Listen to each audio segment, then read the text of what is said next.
ఆదిత్యాయ సోమాయ మంగళాయ బుధాయ చ గురుశుక్ర శనిభ్యశ్చ రాహువే కేతువే నమః.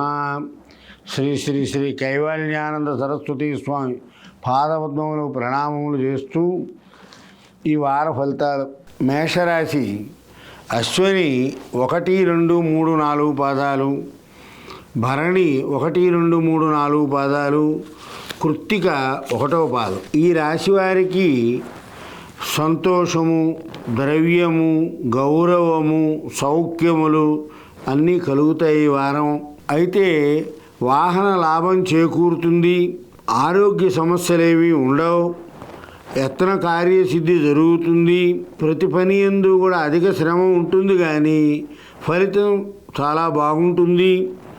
అయితే బంధువులతోనూ మిత్రులతోనూ కూడా చాలా జాగ్రత్తగా మాట్లాడుతూ ఉండాలి, లేకపోతే కలహాలు వచ్చే అవకాశం ఉంది. ఉద్యోగస్తులకి వారు ఆశించిన విధంగా జరగబోయినా కార్యభంగం వాటిల్లుతుంది. ప్రతి వారితోనూ దేనికో ఒకదానికి వారితో వాదనలకి తగాదాలకి దిగుతూ ఉంటారు. అదే తలపెట్టిన పనులు ఆలస్యంగా జరుగుతాయి. దూర ప్రయాణాలు ప్రస్తుతానికి వాయిదా వేస్తే మంచిది. ఆ పని జరగలేదనేటువంటి చింతనతో మనశ్శాంతి లేకుండా ఉంటారు. హృదయ తాపం ఎక్కువగా ఉంటుంది. చతుర్థ బుధుడు కారణంగా ధనధాన్య వృద్ధి, స్వబుద్ధి చేత కార్యసిద్ధి, శుభకార్యాచరణ చేయాలనేటువంటి సంకల్పం, ఆనందంగా ఉండాలనే కోరిక, కుటుంబ సభ్యుల మధ్య ఆనందంగా గడపాలి అనేటువంటి కోరిక ఎక్కువగా ఉంటుంది. అభివృద్ధి విషయంలో కూడా బాగుందనేటువంటి ఆనందంగా ఉంటాం. పిల్లల ఆరోగ్య విషయంలో మటుకు కొంచెం తేడాలు వస్తాయి. మిత్రులే శత్రువులు అవుతారు. శరీరం ఏ పని చేయాలన్నా కూడా సహకరించదు. వీటన్నిటికీ మూలాన అసంతృప్తిగా ఉంటాం.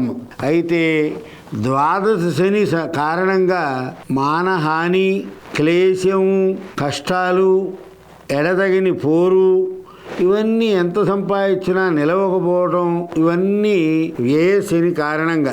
ఆరోగ్య విషయంలో కూడా జాగ్రత్తగా ఉంటే మంచిది. లేకపోతే పాత రోగాలు, వెన్ను సంబంధమైన నొప్పులతో బాధపడాల్సి వస్తుంది. ఆదాయానికి మించిన ఖర్చు ఎప్పుడూ ఉంటుంది. దాన్ని మనం కంట్రోల్ పెట్టుకుని ఉండాలి. కుటుంబంలో పిల్లల విద్య చాలా సామాన్యంగా ఉంటుంది. వాళ్ళని శ్రద్ధ వహించి బాగా చదివించాలి.